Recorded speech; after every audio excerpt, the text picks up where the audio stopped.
बहुत घबराहट हो रही है। चलते हैं ना मानव। शीतल, रुक जा। पैसे वाला बैग इसी झील में गिरा हुआ है, हम लोग माला माल हो जाएंगे। मानव, जितने पैसे मिले उतने काफी है ना। प्लीज यहाँ से चलो, इतना लालच सही नहीं है। 5 मिनट रुक जा।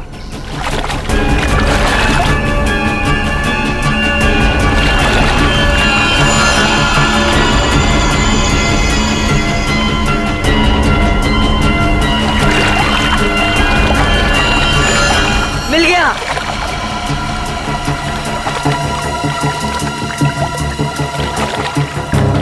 मानव, मुझे ना बहुत घबराहट हो रही है। तुम काम करो प्लीज, ये बैग ना वापस झील में फेंक दो प्लीज। कैसी बात कर रही हो शीतल? अरे ऊपर मारा छप्पर फाड़ कर दे रहा है। ले लो दोनों हाथों से। लो, पकड़ो इसे, पकड़ो इसे, खोलते हैं।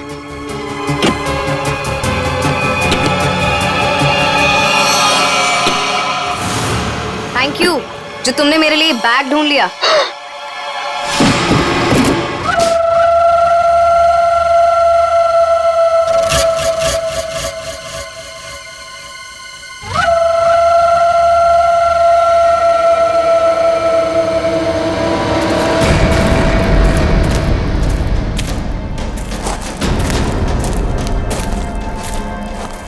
शीतल, शीतल, ओह। नहीं मानव, अब नहीं चला जा रहा मुझे बस। शीतल, थोड़ी सी हिम्मत रखो, हमें कोई ना कोई रास्ता मिल जाएगा। हमें ना इस जंगल में आना ही नहीं चाहिए था। ना तो फोन चल रहा है ना कुछ, ऊपर से रात होने से पहले अगर हमें किसी ने ढूंढा नहीं तो। शीतल, ऐसा मत सोचो, कोई ना कोई हमें जरूर ढूंढ लेगा। अरे संभालो प्लीज।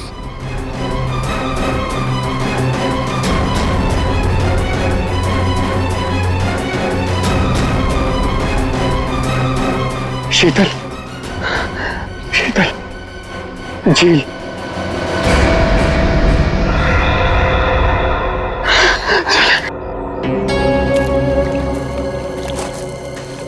आजा।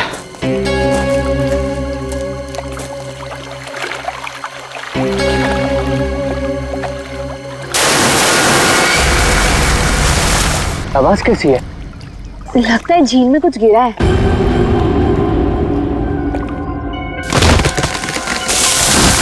ये दूसरी आवाज कैसी है? ओह माय गॉड, इतने सारे पैसे।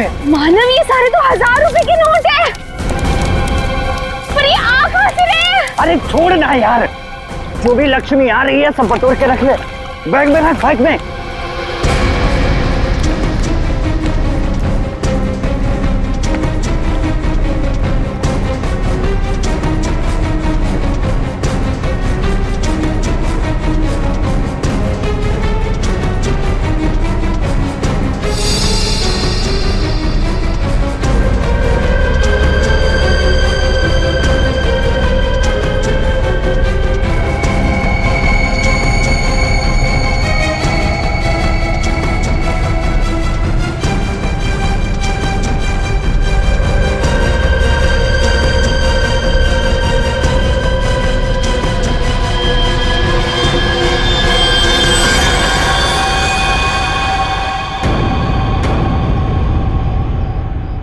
खून।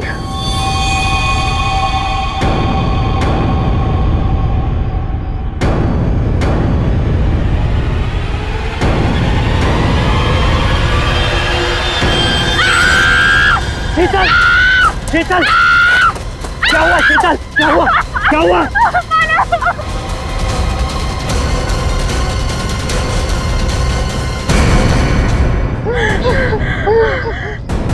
मानव, ये हमें गोली मार देगा। तुम दोनों मानव शीतल हो? तुम हमारा नाम कैसे जानते हो? मैं फॉरेस्ट ऑफिसर हूँ। तुम दोनों को ढूंढते हुए मैं यहाँ आया। किसी ने तुम दोनों के इस जंगल में गुम हो जाने की रिपोर्ट लिखवाई थी। ये बंदूक? ये ट्रैंक्विलाइजर गन है। रास्ते में अगर जंगली जानवर मिल जाए तो उसको बेहोश करने के लिए इसका इस्तेमाल करते हैं। अभी तुम्हारी चीखने की आवाज सुनी थी मैंने। क्या हुआ? क्या हुआ?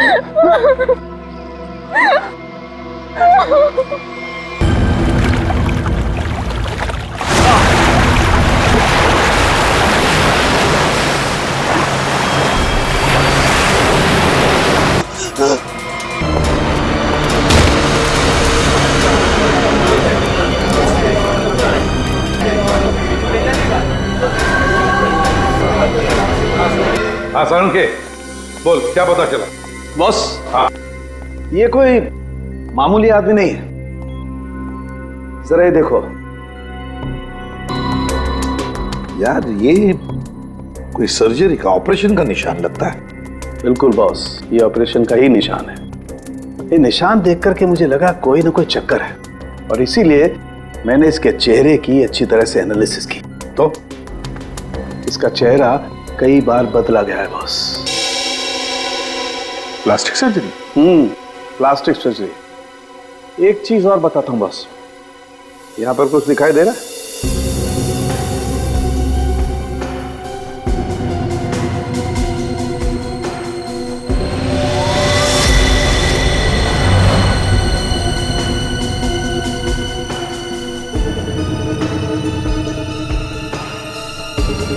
सर, ये क्या है? ये तो कोई सिंबल है, कोई निशान है। नस दबाने पर ही दिखता है। इसलिए हमें निशान वहां नहीं दिखा जहां पे लाश मिली थी। बॉस, ये खास तरीके का ट्रांसमीटर है जो इसकी चमड़ी के अंदर छिपा करके लगाया गया है। कमाल है सर, ये आदमी बार बार अपनी शक्ल बदलता रहा, इसकी कलाई पे ये डिवाइस लगा है, और इसकी मौत ऊपर आसमान से गिरने से हुई है। अच्छी खासी पहली बना हुआ है। सर, इस आदमी के पास हमने सैटेलाइट फोन को हम डिक्रिप्ट नहीं कर पाए, लेकिन इसके पास से जो कागज पर एड्रेस मिला था वो किसी विशाल नाम के आदमी का है। विशाल है? कौन है विशाल? इस विशाल के घर जाकर ही पता करना पड़ेगा। सर, थोड़ी देर पहले एक न्यूज आ रही थी, मैंने रिकॉर्ड कर लिया। ये देखिए। आज की ब्रेकिंग न्यूज। आज सुबह एक छोटा प्राइवेट प्लेन दुर्घटनाग्रस्त होकर समुद्र में गिर गया। उस इलाके के कुछ लोगों ने एक आदमी को पैराशूट से नीचे गिरते हुए देखा। नौसेना उस विमान के बारे में पता लगाने की कोशिश कर रही है। प्लेन समंदर में क्रैश हुआ है और वो झील भी तो पास में ही है। हो सकता है ये आदमी भी उसी प्लेन में हो जिसका एक्सीडेंट हुआ है। किसी ने धक्का वक्का दे दिया हो प्लेन से। सर, जो आदमी प्लेन से कूदा था पैराशूट लेके, हो सकता है उसी ने इस आदमी को धक्का दिया हो प्लेन से। हो सकता है। किसी भी कीमत पे हमें उस आदमी के बारे में पता लगाना पड़ेगा जिसने ये धक्का दिया हो। सर, एक बार प्लेन का पता चल जाए तो आदमी का भी पता चल जाएगा। जितने भी प्राइवेट एयरफील्ड्स है ना, वहां जाके पता लगाओ कि ऐसा कौन सा प्लेन कब उड़ा था और उसमें कौन कौन लोग सवार थे।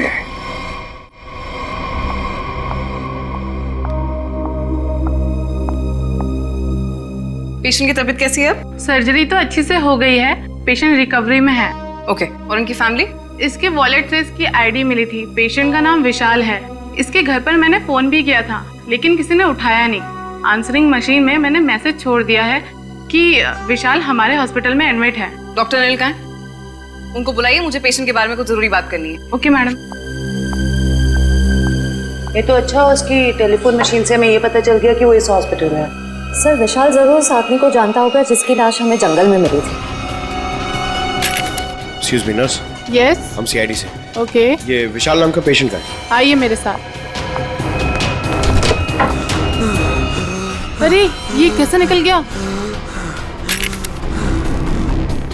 यहाँ पे कोई और भी था क्या? एक लेडी डॉक्टर थी, लेकिन मैंने उन्हें पहले कभी यहाँ नहीं देखा। किसी और डॉक्टर को बुलाइए जल्दी।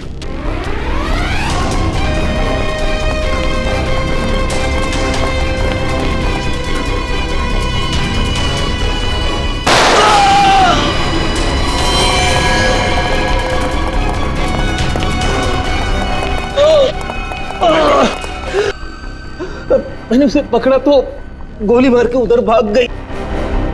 साहब, वो लड़की बाइक पे भागी साहब। बाइक पे भागी? हाँ जी। उसकी डिटेल्स भेजो कंट्रोल रूम में।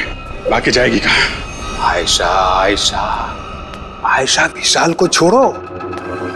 हमारी प्रायोरिटी क्या है? वो ब्रीफकेस है ना? यदि नताशा के पास वो ब्रीफकेस नहीं है तो केडी के पास होगा। इसीलिए मैं कहता हूं सीआईडी को केडी की लाश जहां मिली थी वहीं पर कहीं ब्रीफकेस गिर गया होगा। जाओ जाओ, ढूंढो उसे, ढूंढो उसे, ढूंढो। Okay okay. मैंने तुम लोगों को एक छोटा सा काम दिया था, सिर्फ छोटा सा काम वो भी नहीं कर पाए हैं? विशाल को निपटाने का काम। गोली मारने के बाद उसको हमने समुद्र में फेंक दिया था बॉस। हाँ, हमने सोचा वो मर गया होगा।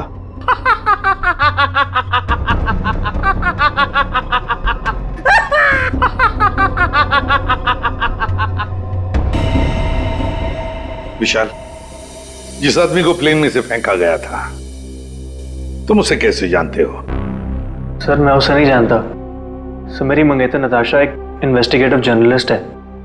सर पिछले कुछ सालों से अलग अलग इलाकों से एक ही उम्र की लड़कियां गायब हो रही थी। वो उसी के बारे में इन्वेस्टिगेट कर रही थी। सर उसको पता चला था कि कोई चाकू टाकू गैंग है जो इसके पीछे इन्वॉल्व है। चाकू टाकू? सर ये गैंग बहुत चुपकर चलाया जा रहा था। इसके बारे में किसी को कुछ नहीं पता था। ओह, तो उस आदमी की कलाई पे जो निशान था सर, वो शायद इसी गैंग की पहचान है। फिर? सर कुछ दिन पहले मैंने देखा कि नताशा बहुत खुश नजर आ रही है, तो मैंने उससे पूछा उसकी वजह क्या है। उसने मुझे बताया कि उसके हाथ बहुत जल्द कोई तगड़ा सबूत लगने वाला है। कैसा सबूत?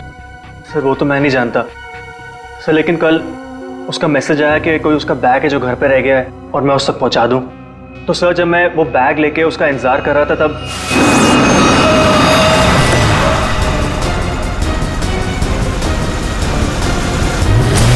सर वहां से वो लोग मुझे किसी अनजान जगह पे ले गए जहां पे उन बदमाशों ने नताशा को कैद कर रखा था। कौन थे वो लोग?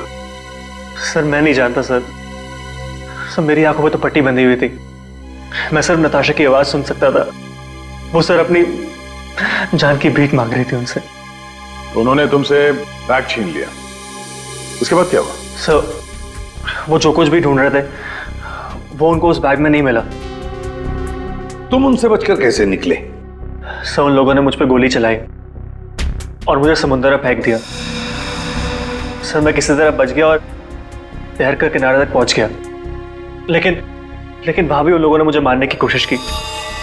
अभिजीत, दया, वो आदमी जो प्लेन में से फेंका गया था वो इन्हीं के गैंग का था। उसके कलाई पर वो निशान भी तो था।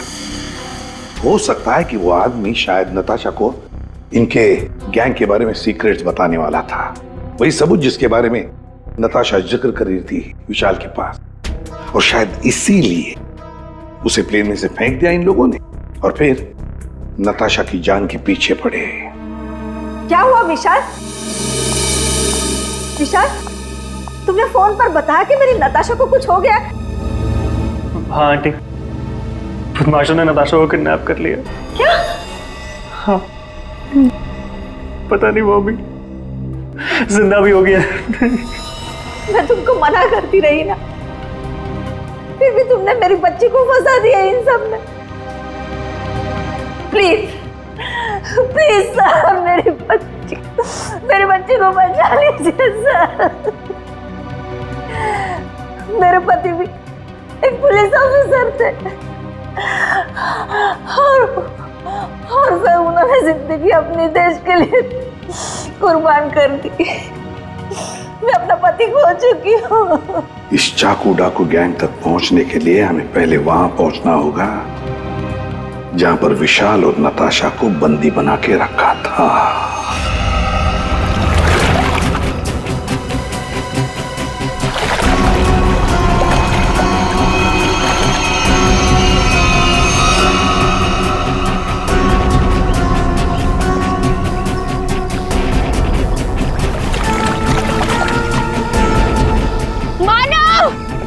प्लीज, मुझे बहुत घबराहट हो रही है। चलते हैं ना मानव। शीतल, रुक जा। पैसे वाला बैग इसी झील में गिरा हुआ है। हम लोग माला माल हो जाएंगे। मानव, जितने पैसे मिले उतने काफी है ना। प्लीज यहाँ से चलो, इतना लालच सही नहीं है। 5 मिनट रुक जा।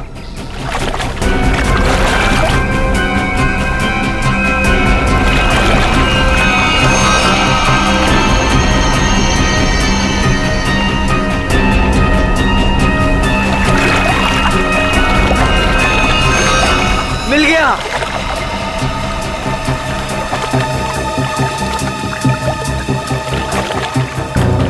मानव, मुझे ना बहुत घबराहट हो रही है। तुम काम करो प्लीज, ये बैग ना वापस झील में फेंक दो प्लीज। कैसी बात कर रही हो शीतल? अरे ऊपर मारा छप्पर फाड़ कर दे रहा है। ले लो दोनों हाथों से। लो, पकड़ो इसे, पकड़ो इसे, खोलते हैं।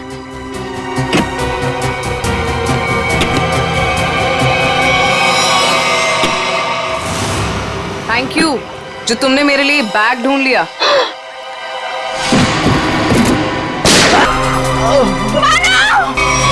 प्लीज प्लीज मुझे छोड़ दो, मैंने कुछ नहीं किया, मुझे मत मारो।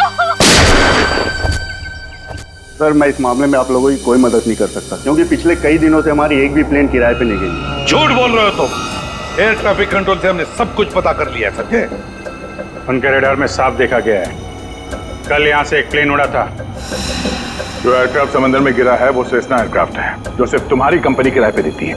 देखिए सर, आप लोग क्या कह रहे हैं, मुझे कुछ पता नहीं सर, मेरा यकीन कीजिए सर। तो हमारे पास और भी तरीके हैं तुम्हें समझाने के, तुम्हारा मुंह खुलवाने के। एक बात अच्छी तरह से याद रखना, ये खून का मामला है, समझे? बताओ जल्दी। सर मेरी कोई गलती नहीं है, मैं सब कुछ सच सच बताता हूँ सर। सर एक आदमी आया था सर, उसे पुरानी सीजनल प्लेन किराए पे चाहिए थी सर, और सर वो इतने ज़्यादा पैसे देने को तैयार था कि सर मैं मना नहीं कर पाया, और बिना कोई ज़रूरी जांच के और बिना किसी पेपर्स के मैंने उसे प्लेन किराए पे दे दिया सर। उस आदमी को देखा है ना तुमने? हाँ? कैसा दिखता है वो? सर लगभग 5 फीट 10 इंच था सर उसका हाइट सर, गोरा था सर, और सर पतला था और हल्की दाढ़ी थी सर उसकी, और सर उसके साथ एक आदमी और था सर। ये दूसरा आदमी जरूर वही आदमी होगा सर, जिसने उसे प्लेन से धक्का दिया था।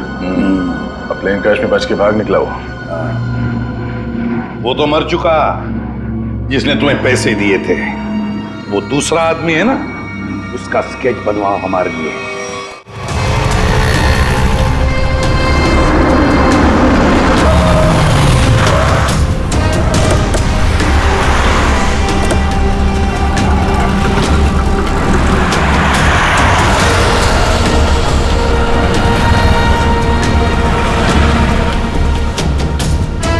सर बस यहीं खड़ा था बस मैं। यहीं पर?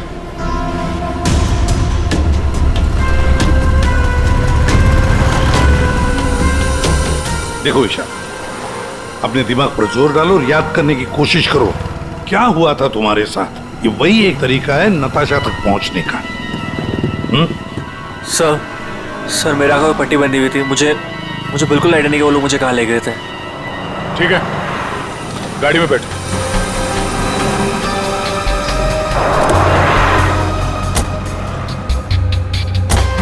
देखो ईशा, तुम्हारे आंखों पर पट्टी बंधी थी, है ना? जी। तो आप ऐसे सोचो कि पट्टी है तुम्हारी आंखों पर, इसलिए आंखें बंद करो और याद करने की कोशिश करो। हर एक बात, छोटी बड़ी, जो कुछ भी, कोई आवाज, कोई खुशबू, कुछ भी।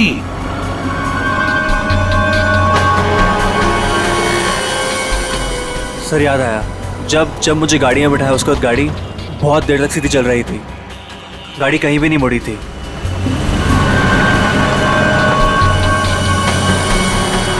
सर तकरीबन 10 मिनट के बाद गाड़ी राइट में मुड़ी थी। राइट लिया था? सर यहाँ से थोड़ी दूर जाने के बाद एक राइट टर्न तो है, ले लेते हैं।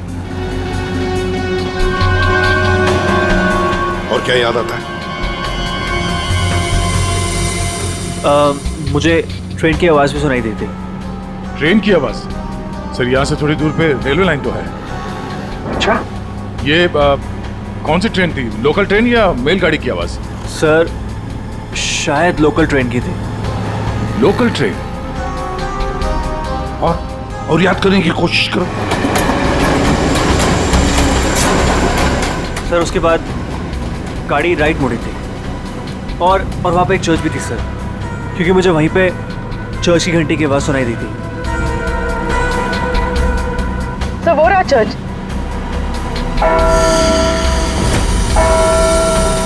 सर उसके बाद गाड़ी ने लेफ्ट टर्न लिया था और थोड़ी देर गाड़ी चल रही थी। अच्छा, कितनी देर तक लगभग? सर ये तो नहीं पता है कितनी देर गाड़ी चल रही थी, लेकिन हाँ जब गाड़ी रुकी तो उस वक्त रेडियो पे एक गाना चल रहा था, बल्ले बल्ले, और 99.9 FM पे सर। पूरी जरा फोन करो रेडियो स्टेशन पे 99.9 पे। सर। और उसके बाद गाड़ी रोक दी गई और मुझे बाहर निकाल के किसी मकान के अंदर ले जाया गया। तुम्हें किडनैप कितने बजे किया गया था? सर मैंने उस वक्त अपनी घड़ी देखी थी, तकरीबन 6:30 बजे थे। Okay thank you sir. गाना 7:15 में चला गया। 7:15 बजे गाना बजा, दया 6:30 बजे इसका किडनैप हुआ, 7 बजे इसने चर्च की बेल सुनी और 7:15 बजे इसने 99.9 FM पर गाना सुना बल्ले बल्ले। तो इसका मतलब है चर्च से लेकर 15 मिनट की दूरी पर वो घर होना चाहिए।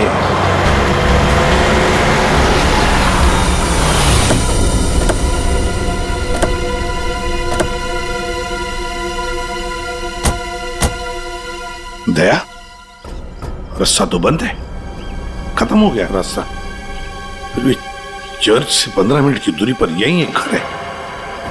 लगता है विशाल और नताशा को यहीं पे बंद करके रखा था। चलो अंदर घुस के देखते हैं।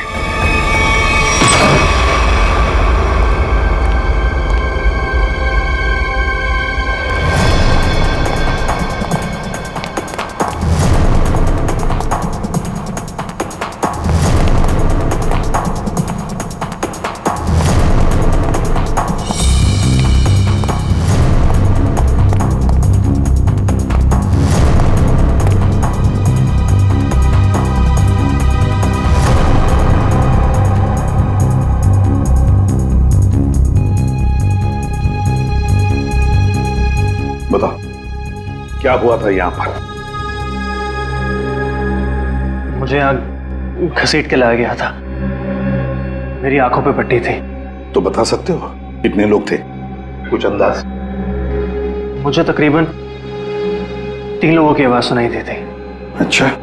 और उसमें से 2 आदमी थे और एक लड़की। 2 आदमी, उनके साथ एक लड़की भी थी? जी। उसी ने कहा था कि इसको गोली मार दो। फिर मैंने किसी के कदमों की आवाज सुनी मेरी तरफ आते हुए, और फिर गोली की आवाज आई और अचानक मेरी जांघों में आग लग गई। गोली मेरी जांघ में घुस गई थी।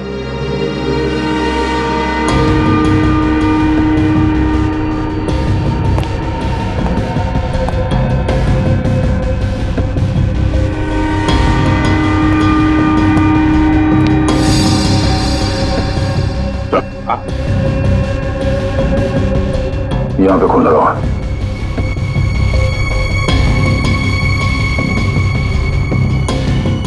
और तो आसपास कहीं कुछ दिख नहीं रहा सर।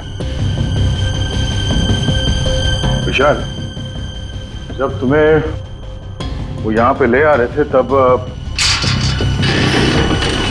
सर तो कोई आ रहा है।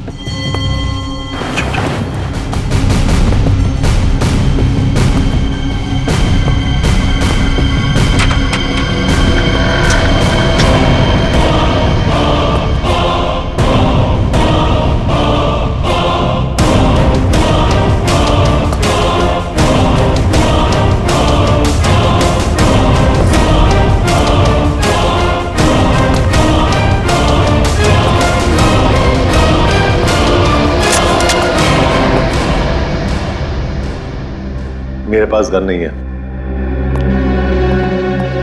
गन नहीं है तो फिर यहां क्या करने आए हो? किसी को ढूंढ रहा हूं। किसे ढूंढ रहा हूं? एक लड़की को। वो लड़की तुम्हें यहीं मिलेगी, ये तुम्हें कैसे मालूम? पिछली बार वो मुझसे यही मिली थी। जरा तुम्हारी शक्ल तो देखें।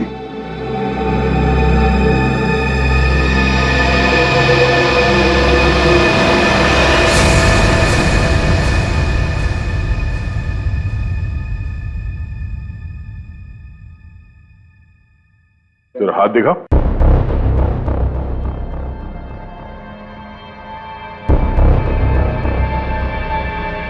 तुम जो सोच रहे हो मैं वो नहीं हूं। मैं चाकू डाकू गैंग का नहीं हूं।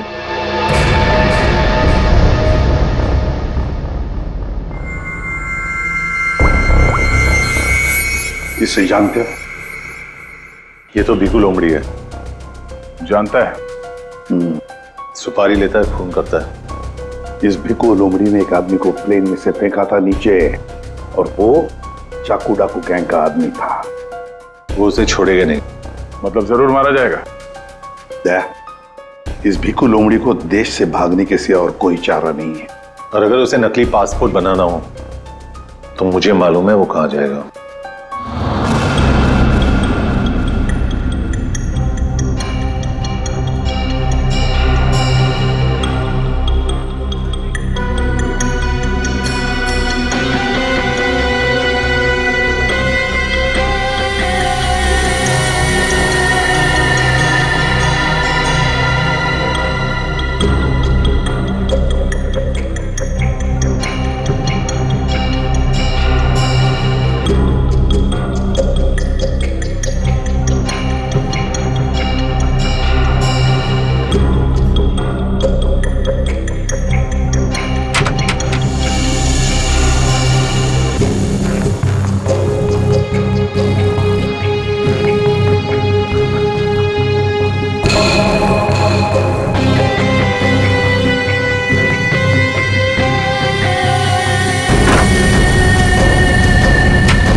तेरा पासपोर्ट रेडी है। तू इधर क्यों है? देख, मैं तेरी कोई मदद नहीं कर सकता। जिसको तू ढूंढ रहा है ना, उसके बारे में मुझे कुछ नहीं मालूम। समझा क्या? वो छोड़, चाकू डाकू गैंग के बारे में मालूम है? तू ऐसे नहीं मानेगा। तू गोली ही खा ले।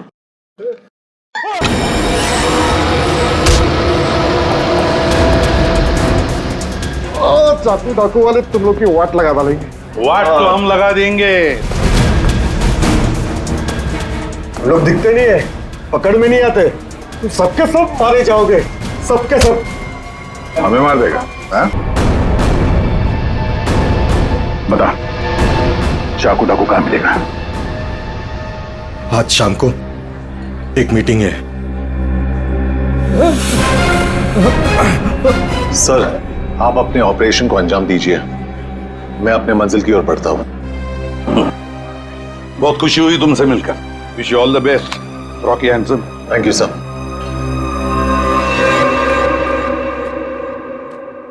बॉस ब्रीफकेस मिल गया सर।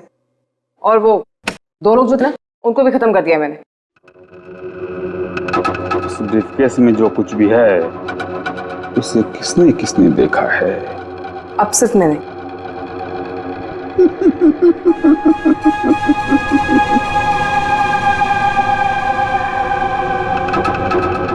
तुम बड़ी प्यारी हो आयशा, बड़ी अच्छी हो तुम। लेकिन क्या करें, इस ब्रीफकेस में जो कुछ भी है उसे देखने के बाद कोई जिंदा नहीं रह सकता, समझे? बॉस, पर मैंने इस ग्रुप के लिए कितना सब कुछ किया है बॉस। प्लीज। आयशा, हमारे ग्रुप का हेड कौन है ये मेरे सिवाय कोई नहीं जान सकता। नहीं बॉस प्लीज, नहीं boss please, please boss please मेरी बात सुनिए। बॉस नहीं, बॉस।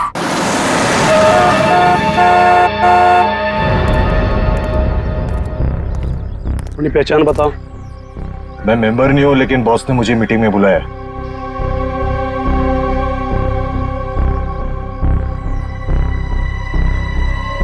भेज दो। ठीक है बॉस।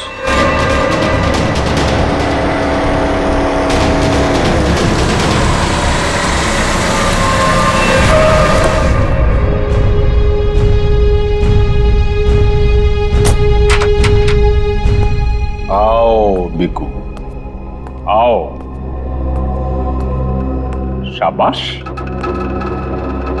तुम्हारी इतनी हिम्मत कि तुम वापस यहाँ आ गए मेरा काम था तुम्हारे ग्रुप में छुपे हुए उस गद्दार को मारना, जो रिपोर्टर नताशा को ग्रुप के बारे में सब कुछ बताने वाला था, और मैंने वो किया। हाँ, पूरा कर दिया।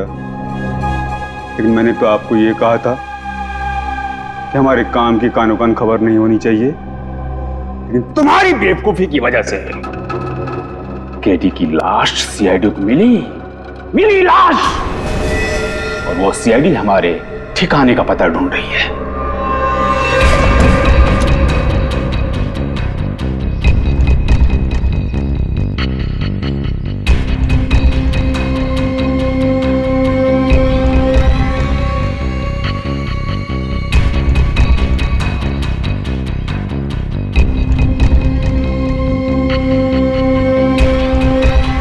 मैंने सारा काम चुपचाप ही तो किया था। सबसे पहले मैंने केडी का भरोसा जीता, उसे कहा कि यहां से भागने में मैं उसकी मदद करूंगा। बड़ा ही शातिर खिलाड़ी था केडी तुम्हारी गैंग का। अरे बड़ी मुश्किल से मैंने उसे प्लेन से बाहर फेंका, जानते हो? और तुमने ब्रीफकेस भी बाहर फेंक दिया। हाँ? भला हो आयशा का कि ब्रीफकेस लेकर वापस आई। सजा तो मिलेगी इस गलती की, सजाए मौत।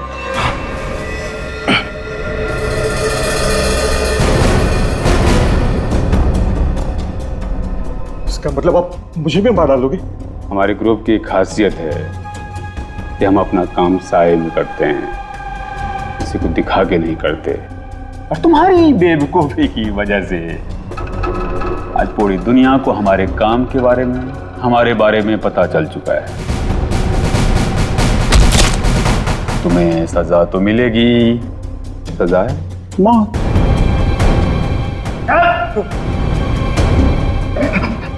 एक मिनट, मेरे पास कुछ है तुम्हारे लिए।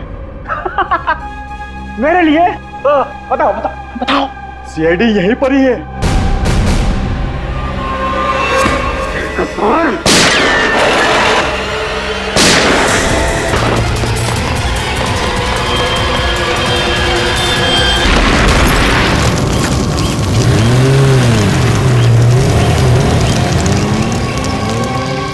सब कुछ खाक हो गया था। देखो, बताओ हमें, तुम्हारी गैंग का लीडर कौन है? मर जाएंगे।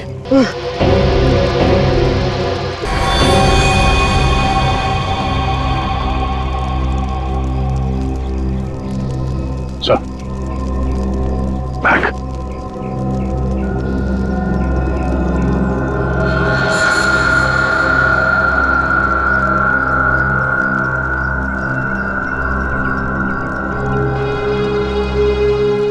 माय गॉड, तो ये है चाकू डाकू गैंग का लीडर। दया, अभिजीत को इन्फॉर्म करो जल्दी।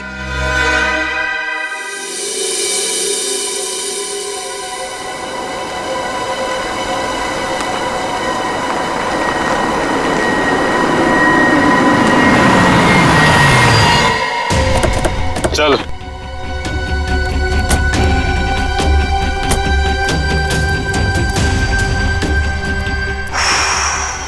कहाँ आ गए अब क्या करने वाले हो तुम लोग मेरे साथ?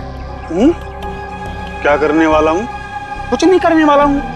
तुम्हें बस उड़ना है तुम्हें इस देश से दूर, जहाँ तुम्हें कोई पहचान ना पाए, कोई ढूंढ ना पाए।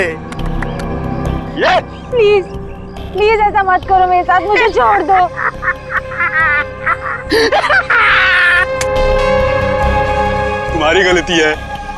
तुम्हारी गलती है।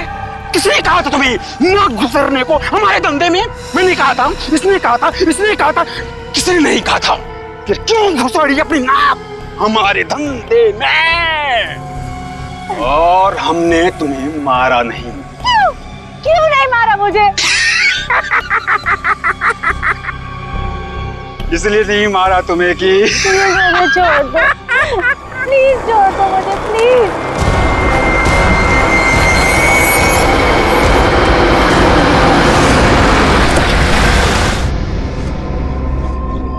चलो, हेलो बोलो, हमारे ऑर्गेनाइजेशन के हेड से हेलो बोलो।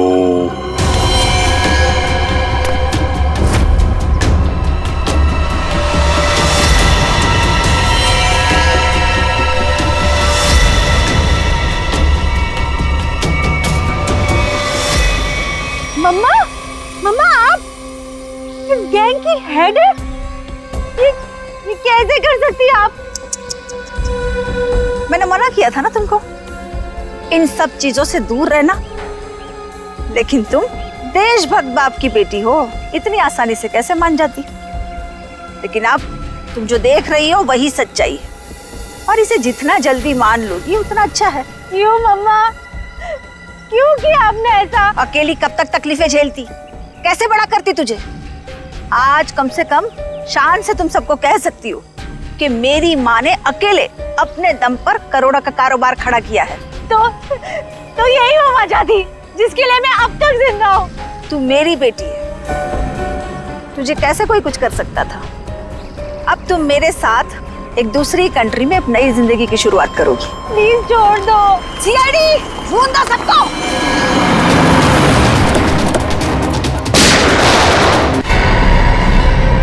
वरना इसे उड़ा दूंगी। ये कुछ नहीं करेगी। चुप रह।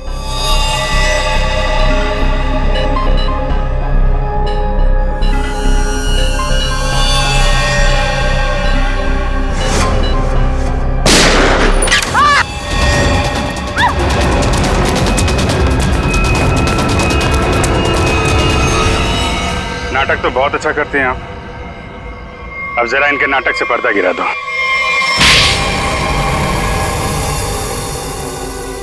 अपनी बेटी को किडनैप किया तुमने। बिजनेस में कोई रिश्ता नहीं होता है। कमाल है। और जिन जिन लड़कियों को किडनैप किया उनका क्या किया तुमने? नर्क में जी रही थी सबको जन्नत पहुंचाया मैंने। अब जन्नत वाले खुश, वो खुश और मैं भी खुश।